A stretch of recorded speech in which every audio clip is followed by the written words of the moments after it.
अब लागौं conditional statements in JavaScript तर्फ। साथीहरु तपाईहरुले कन्डिसनल स्टेटमेन्टलाई युज गरेर कुनै पनि कन्डिसन चेक गर्न सक्नुहुन्छ र त्यसपछि तपाईहरुले कन्डिसन चेक गरिसकेपछि तपाईले त्यसबाट एक मिनिङफुल आउटपुट निकाल्न सक्नुहुन्छ। र साथीहरु अब जानौं जावास्क्रिप्टमा कुन कुन कन्डिसनल स्टेटमेन्ट्सहरु छन् त्यसको बारेमा। Number 1 if statement, number 2 if else statement, number 3 if else if statement. र साथीहरु अब टाइम वेस्ट नगरिकन डाइरेक्ट यिनीहरुको इम्प्लिमेन्टेसन तर्फ लागौं। मानौ तपाईले के गर्न चाहनुहुन्छ भन्दाखेरि कुनै एउटा स्टुडेन्टको मार्क्स छ, तपाईले त्यो मार्क्सको आधारमा चाहिँ उसलाई ग्रेडिङ दिन चाहनुहुन्छ भने अब तपाईले चाहिँ के गर्न सक्नुहुन्छ भन्दाखेरि त्यो काम तपाईहरुले इफ स्टेटमेन्टबाट गर्न सक्नुहुन्छ। सो त्यसको लागि तपाईले के गर्नुस् भन्दाखेरि सबैभन्दा पहिला एउटा भेरिएबल क्रिएट गर्नुस् लेट मार्क्स भनेर। त्यसपछि अब मार्क्समा तपाईले चाहिँ एउटा मार्क्स दिनुस्, जस्तै मैले 95 दिए। अब त्यसपछि तपाईले चाहिँ के गर्न चाहनुहुन्छ भन्दाखेरि जुन यो मार्क्स छ नि यदि यो चाहिँ के छ भन्दाखेरि ग्रेटर अर इक्वल टु 90 छ भने त्यसपछि तपाईले चाहिँ के गर्नुस् भन्दाखेरि यदि मार्क्स चाहिँ हाम्रो ग्रेटर अर इक्वल टु 90 छ भने तपाईले चाहिँ के गर्नुस् भन्दाखेरि उसको अब के हो भन्दाखेरि ग्रेडिङ के हो ए प्लस हो। त्यही भएर तपाईले चाहिँ नि डकुमेन्ट डट राइट त्यसपछि चाहिँ के गर्नुस् भन्दाखेरि चाहिँ नि योर जीआरडी ग्रेड इज अब ए प्लस भनेर दिनुस् तपाईले।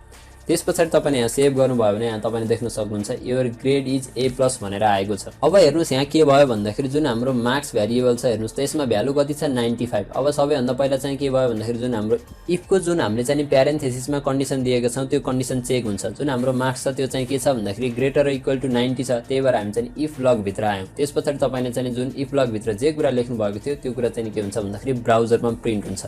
अब के भयो भन्दाखेरि जुन हाम्रो मार्क्स छ अब 95 भन्दा अरु भयो भने जस्तै एक्जाम्पलको लागि मैले यहाँ चाहिँ 15 दिए भने के हुन्छ हेर्नुस्। त्यसपछि यहाँ तपाईले देख्न सक्नुहुन्छ यो त हाम्रो चाहिँ गायब भयो। किन भन्दाखेरि जुन हाम्रो मार्क्स छ यो त ग्रेटर र इक्वल टु 90 त छँदै छैन। किन भन्दाखेरि यो चाहिँ इफमा के हुन्छ भन्दाखेरि त्यो कन्डिसन ट्रु भयो भने मात्र हामी भित्र आउँछौं, कन्डिसन ट्रु भएन भने हामी चाहिँ बाहिर जान्छौं। अब तपाई चाहिँ के गर्न चाहनुहुन्छ भन्दाखेरि अब ग्रेटर देन 90 भयो भने त ठिकै छ, यो भित्रको कुरा प्रिन्ट गर्नु पर्यो।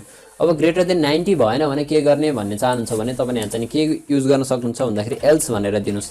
त्यसपछि एल्स लेख्नुस्, त्यसपछि तपाईले चाहिँ कर्ली ब्राकेट दिनुस्। त्यसपछि अब तपाईले चाहिँ जे कुरा लेख्न चाहनुहुन्छ त्यो लेख्नुस्, जस्तै डकुमेन्ट डट राइट। त्यसपछि के भन्न चाहन्छु भन्दाखेरि your grade is below A plus भनेर दिए। अब तपाईले यसलाई सेभ गर्नुभयो भने यहाँ तपाईले देख्न सक्नुहुन्छ योर ग्रेडर भन्छ हैन, ग्रेड लेख्नुस्।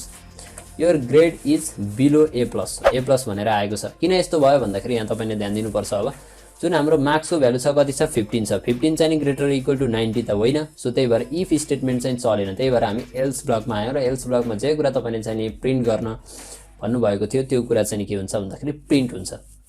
अब तपाई चाहिँ के गर्न चाहनुहुन्छ भन्दाखेरि अब ग्रेटर अर इक्वल टु 90 भयो भने त ए प्लस हो ग्रेड। त्यसैगरी 80 भयो भने अथवा कुनै पनि मार्क्स चाहिँ हाम्रो 80 भन्दा बढी भयो भने त्यो के हो फेरि ए हो। त्यसैगरी 70 भन्दा माथि भयो भने के हो भन्दाखेरि चाहिँ हाम्रो बी प्लस हो। अब तपाईले यही कुरा चेक गर्न चाहनुहुन्छ भने अब तपाईले चाहिँ इफ एल्स इफ युज गर्न सक्नुहुन्छ। त्यसको लागि तपाईले यहाँ चाहिँ के युज गर्नुस् भन्दाखेरि एल्स इफ युज गर्नुस्। अब यहाँ चाहिँ चेक गर्नुस् मार्क्स चाहिँ के छ यदि ग्रेटर अर इक्वल टु 80 भयो भने, सो 80 भयो भने के हो भन्दाखेरि डकुमेन्ट डट राइट। त्यसपछि यहाँ चाहिँ के लेख्नुस् भन्दाखेरि your GRD grade is a भनेर लेख्नुस्। अब त्यसैगरी जुन हाम्रो मार्क्स छ त्यो मार्क्स चाहिँ के भयो भन्दाखेरि 70 भन्दा माथि भयो भने तपाईले फेरि दिनुस्, यहाँ चाहिँ एल्सिफ लेख्नुस्। त्यसपछि मार्क्स चाहिँ ग्रेटर अर इक्वल टु 70। त्यसपछि तपाईले चाहिँ कर्ली ब्राकेट दिएर यहाँ के लेख्नुस् भन्दाखेरि डकुमेन्ट डट राइट। त्यसपछि तपाईले चाहिँ योर जीआरडी ग्रेड इज त्यसपछि हाम्रो चाहिँ बी प्लस। अब तपाईले यसलाई सेभ गर्नुभयो भने यहाँ तपाईले देख्न सक्नुहुन्छ your grade is below A plus. अब हेर्नुस् यसले कसरी काम गर्छ त्यसको बारेमा जानौं। अब हेर्नुस् यहाँ चाहिँ हाम्रो आउटपुट के आएको छ भन्दाखेरि your grade is below A plus आएको छ। अब हेर्नुस् यहाँ के भयो भन्दाखेरि जुन हाम्रो मार्क्स छ यसमा भ्यालु कति छ 15। अब सबैभन्दा पहिला चाहिँ हाम्रो यो इफमा जे कुरा छ त्यो चाहिँ के हुन्छ चेक हुन्छ। अब हाम्रो 15 त ग्रेटर देन 90 त होइन, त्यही भएर हाम्रो इफ स्टेटमेन्ट चाहिँ एक्जिक्युट भएन। अब हामी चाहिँ एल्स इफमा आयौं। एल्स इफमा आइसकेपछि हाम्रो मार्क्स चाहिँ ग्रेटर अर इक्वल टु 80 छ, त्यो पनि छैन। सो हामी चाहिँ फेरि अर्को एल्स इफमा आयौं। त्यसैगरी हाम्रो मार्क्स चाहिँ ग्रेटर अर इक्वल टु 70 छ, त्यो पनि छैन। भनिसकेपछि लास्टमा के एक्जिक्युट हुन्छ एल्स ब्लकको एक्जिक्युट हुन्छ। अब यहाँ चाहिँ ध्यान दिनुपर्ने कुरा के छ भन्दाखेरि यदि हाम्रो चाहिँ यो स्टेटमेन्ट जस्तै इफ स्टेटमेन्ट एक्जिक्युट भयो भने यो तलको कुनै पनि स्टेटमेन्टहरु एक्जिक्युट हुँदैन। त्यसैगरी यहाँ चाहिँ के हुन्छ भन्दाखेरि एउटा स्टेटमेन्ट एक्जिक्युट हुने बित्तिकै अरु स्टेटमेन्टहरु चाहिँ एक्जिक्युट हुँदैन। भन्न खोजेको मिनिङ के हो भन्दाखेरि यदि हाम्रो चाहिँ यो इफ ब्लक छ नि, यदि यो इफ ब्लक चाहिँ के भयो भन्दाखेरि एक्जिक्युट भयो भने अरु कुनै पनि के हुन्छ भन्दाखेरि चेक हुँदैन। यो कुरा चाहिँ तपाईहरुले बुझ्नु होला।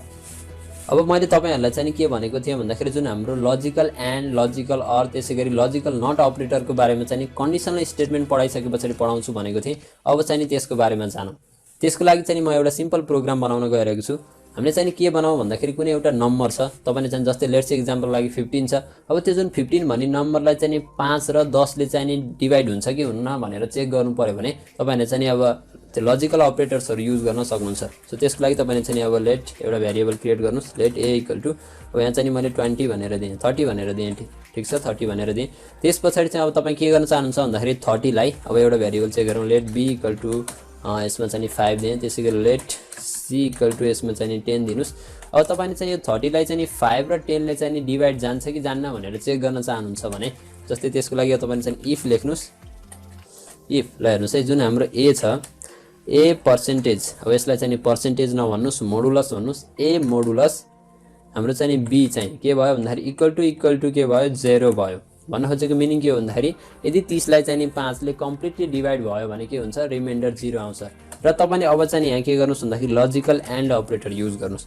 त्यसैगरी यदि हाम्रो चाहिँ a लाई अब त्यसैगरी a मोडुलस अपरेटर हाम्रो c a modulus operator c चाहिँ इक्वल टु 0 भयो भने अब तपाईले चाहिँ के प्रिन्ट गर्नुस् भन्दाखेरि डकुमेन्ट डट राइट यसमा चाहिँ a is divisible by b and c भनेर लेख्नुस्। अब तपाईले यसलाई सेभ गर्नुभयो भने यहाँ तपाईले देख्न सक्नुहुन्छ हाम्रो चाहिँ आउटपुटमा के आएको छ a is divisible by b and c। किन भन्दाखेरि हाम्रो जुन 30 छ 30 लाई चाहिँ 5 ले पनि डिभाइड हुन्छ, त्यसैगरी 10 ले पनि डिभाइड हुन्छ। त्यही भएर तपाईले आन्सर देख्न सक्नुहुन्छ। आउटपुट चाहिँ हाम्रो यो आएको छ। अब के भयो भन्दाखेरि यसमा चाहिँ मैले नम्बर चेन्ज गरेँ। जस्तै मैले चाहिँ अब के गरेँ भन्दाखेरि अब यसमा चाहिँ 7 गरेँ ल मैले। अब हेर्नुस् त यो चाहिँ हाम्रो के भयो आउटपुट चाहिँ गायब भयो। किन भन्दाखेरि जुन हाम्रो 7 मोडुलस 5 गर्दाखेरि के हुन्छ रिमाइन्डर 0 आउँछ आउँदैन। त्यसैगरी 7 मोडुलस 10 गर्दाखेरि हाम्रो रिमाइन्डर 0 आउँछ आउँदैन। त्यही भएर चाहिँ तपाईले आउटपुट चाहिँ देख्नु भएन। सो यस्तो केसमा चाहिँ तपाईले के युज गर्न सक्नुहुन्छ भन्दाखेरि लजिकल एन्ड युज गर्न सक्नुहुन्छ। अब त्यसैगरी लजिकल अरको बारेमा पनि जानौं। अब तपाई चाहिँ अहिले हामी एक्जाम्पल हेरौँ। जस्तै यहाँ चाहिँ हाम्रो 30 थियो।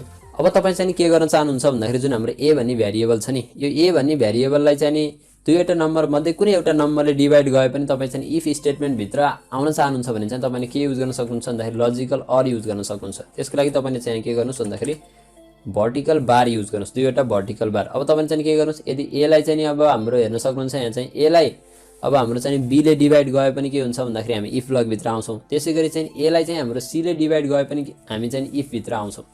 अब यहाँ चाहिँ दुईटै कुरा चाहिँ के हुन्छ फुलफिल हुन्छ। अब यसलाई चाहिँ अब हाम्रो जुन 30 छ यसलाई 5 ले पनि जान्छ, त्यसैगरी 10 ले पनि जान्छ। अब तपाईले चाहिँ यहाँ के गर्नुभयो भन्दाखेरि 5 गर्नुभयो भने हेर्नुस् त यो अझै पनि यो स्टेटमेन्ट हाम्रो चाहिँ के हुन्छ एक्जिक्युट हुन्छ। किन भन्दाखेरि यहाँ तपाईले देख्नुभयो भने हाम्रो 5 मोडुलस 5 s 0 तर 5 मोडुलस 10 चाहिँ 0 होइन। र लजिकल अरमा के हुन्छ भन्दाखेरि कुनै पनि एउटा कन्डिसन ट्रू हुने बित्तिकै हामी चाहिँ इफ स्टेटमेन्ट भित्र आउँछौं। र साथीहरु म यहाँ लजिकल अर र लजिकल एन्ड बीच केही कुराहरु अरु पनि बताउन चाहन्छु। त्यो के हो भन्दाखेरि जुन लजिकल एन्ड छ त्यसमा चाहिँ हाम्रो दुईवटै जुन कन्डिसन छ त्यो दुईवटै कन्डिसन ट्रू भयो भने मात्र भित्रको स्टेटमेन्ट एक्जिक्युट हुन्छ। तर लजिकल अरमा के हुन्छ भन्दाखेरि दुईवटा मध्ये एउटा कन्डिसन ट्रू हुने बित्तिकै के हुन्छ भन्दाखेरि भित्रको स्टेटमेन्ट एक्जिक्युट हुन्छ। सो यसलाई चाहिँ तपाईहरुले ध्यान दिनु होला। अब त्यसैगरी लजिकल नटको बारेमा पढौं। अब लजिकल नटले के गर्छ भन्दाखेरि जुन हाम्रो अब हेर्नुस् है के भयो भन्दाखेरि तपाईको जुन आउटपुट छ त्यो चाहिँ ट्रू भयो भने लजिकल नटले के गर्छ भन्दाखेरि त्यसलाई फल्स बनाउने काम गर्छ। जस्तै अब यहाँ तपाईले के चेक गर्न चाहनुहुन्छ भन्दाखेरि अब हेर्नुस् जस्तै यहाँ चाहिँ के भयो भन्दाखेरि अब हाम्रो चाहिँ नि यदि a चाहिँ नि इक्वल टु b छ भने अब यहाँ देख्न सक्नुहुन्छ हाम्रो a र b त इक्वल छ। अब तपाईले यहाँ देख्नु भयो भने हाम्रो चाहिँ आउटपुट आइरहेको छ। अब तपाईले यसलाई चाहिँ के गर्दिनु भयो भन्दाखेरि ब्र्याकेटमा हाल्दिएर तपाईले यसलाई चाहिँ प्यारेन्थेसिस दिनुस्। त्यसपछि तपाईले चाहिँ यहाँ नट युज गर्नुस्। अब हेर्नुस् यहाँ चाहिँ के हुन्छ तपाईले चाहिँ यहाँ देख्न सक्नुहुन्छ हाम्रो आउटपुट चाहिँ के भएको छ भन्दाखेरि गायब भएको छ। किन भन्दाखेरि किन यस्तो भयो यहाँ ध्यान दिनुस्। हेर्नुस् a र b चाहिँ हाम्रो इक्वल छ। इक्वल हुने बित्तिकै हाम्रो चाहिँ के हुन्छ भन्दाखेरि ट्रू आउँछ। अब चाहिँ नटले के गर्छ भन्दाखेरि त्यो ट्रूलाई फल्स बनाउने काम गर्छ र इफ स्टेटमेन्टमा हाम्रो के भइरहेको छ फल्स भइरहेको छ। भनिसकेपछि अब हामी चाहिँ इफ स्टेटमेन्ट भन्दा बाहिर आउँछौं। त्यही भएर तपाईले चाहिँ देख्न सक्नुहुन्छ कुनै पनि आउटपुट आएको छैन। सो नटले के गर्छ भन्दाखेरि ट्रूलाई फल्स बनाउने काम गर्छ र फल्सलाई ट्रू बनाउने काम गर्छ। अब साथीहरु मैले तपाईहरुलाई चाहिँ नि टर्नरी अथवा कन्डिसनल अपरेटरको बारेमा पनि पछि पढाउँछु भनेर भनेको थिएँ। सो अब त्यसको बारेमा चाहिँ नि पढौं। अब तपाईहरुले चाहिँ नि कन्डिसनल अपरेटर अथवा टर्नरी अपरेटरलाई युज गरेर के गर्न सक्नुहुन्छ भन्दाखेरि जुन हाम्रो इफ एल्स थियो नि तपाईले त्यही सेम काम चाहिँ नि के गर्न सक्नुहुन्छ भन्दाखेरि टर्नरी अपरेटरबाट गर्न सक्नुहुन्छ। सो त्यसको लागि अब चाहिँ के गरौँ भन्दाखेरि एउटा सिम्पल प्रोग्राम बनाऊ। Let a = 5। अब तपाईले चाहिँ के चेक गर्न चाहनुहुन्छ भन्दाखेरि जुन यो 5 छ अर्को पनि म एउटा भेरिएबल क्रिएट गर्छु लेट b = त्यसपछि 3। अब तपाई चाहिँ के चेक गर्न चाहनुहुन्छ भन्दाखेरि यो a चाहिँ नि हाम्रो b भन्दा ग्रेटर छ कि छैन भनेर चेक गर्न चाहनुहुन्छ भने तपाईले सिम्पल इफ स्टेटमेन्टहरु युज गर्न पनि सक्नुहुन्छ। तर यसलाई तपाईहरुले चाहिँ टर्नरी अपरेटरबाट एकदमै छोटो लाइनमा हैन एक लाइनको कोडमा चाहिँ के गर्न सक्नुहुन्छ भन्दाखेरि काम गर्न सक्नुहुन्छ। सो त्यसको लागि के गर्नुस् भन्दाखेरि लेट c = अब यहाँ चाहिँ तपाईले सबैभन्दा पहिला कन्डिसन दिनुस्। यदि a चाहिँ नि के छ भन्दाखेरि ग्रेटर देन b भयो भने त्यसपछि तपाईले चाहिँ यहाँ क्वेशन मार्क दिनुस्। अब त्यसपछि यदि a चाहिँ नि ग्रेटर देन b भयो भने भन्नको मतलब के हो भन्दाखेरि यदि ट्रू भयो भने तपाई के गर्न चाहनुहुन्छ त्यो कुरा लेख्नुस्। जस्तै यो ट्रू भयो भने म चाहिँ के गर्न चाहन्छु भन्दाखेरि ग्रेटर भनेर प्रिन्ट गर्न चाहन्छु भने तपाईले यहाँ चाहिँ के गर्नुस् GREATI ग्रेटर भन्नु। र साथीहरु यदि यो फल्स भयो भने चाहिँ अब तपाई के गर्न चाहनुहुन्छ त्यसलाई चाहिँ तपाईले कोलन दिनुस् र त्यसपछि तपाईहरुले चाहिँ के प्रिन्ट गर्न चाहनुहुन्छ त्यो कुरा दिनुस्। त्यसपछि म चाहिँ यहाँ लेसर भनेर दिन चाहन्छु।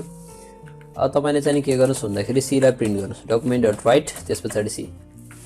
c मा चाहिँ तपाईले आउटपुट के आउँछ हेर्न सक्नुहुन्छ। यहाँ चाहिँ ग्रेटर भनेर आएको छ किन भन्दाखेरि यहाँ तपाईले देख्नु भयो भने हाम्रो चाहिँ 5 चाहिँ के छ ग्रेटर देन 3 छ। सो ग्रेटर देन 3 हुने बित्तिकै यो जुन हाम्रो ग्रेटर भन्ने स्ट्रिङ छ यो कहाँ पास हुन्छ c मा पास हुन्छ र त्यसपछि तपाईले चाहिँ c लाई प्रिन्ट गर्नु भयो भने के पाउनुहुन्छ भन्दाखेरि ग्रेटर पाउनुहुन्छ। अब सो यसलाई चाहिँ म चेन्ज गरिदिन्छु। यसमा चाहिँ म 2 राख्दिन्छु। अब तपाईले यहाँ देख्न सक्नुहुन्छ लेसर पाउनु भयो किन भन्दाखेरि अब हाम्रो 2 र 3 चेक भयो हेर्नुस् त 2 चाहिँ ग्रेटर देन 3 छ र छैन नि छैन भने त्यो फल्स भयो। फल्स हुने बित्तिकै हाम्रो कोलन पछाडीको स्टेटमेन्ट एक्जिक्युट हुन्छ। त्यही भएर तपाईले चाहिँ के पाउनु भयो भन्दाखेरि लेसर भनेर पाउनु। र अब तपाईहरुले चाहिँ के पनि गर्न सक्नुहुन्छ भन्दाखेरि कोलन पछाडी document.write भनेर लेख्न पनि सक्नुहुन्छ। त्यसैगरी तपाईले चाहिँ क्वेशन मार्क पछाडी नै document.write भनेर लेख्न पनि सक्नुहुन्छ।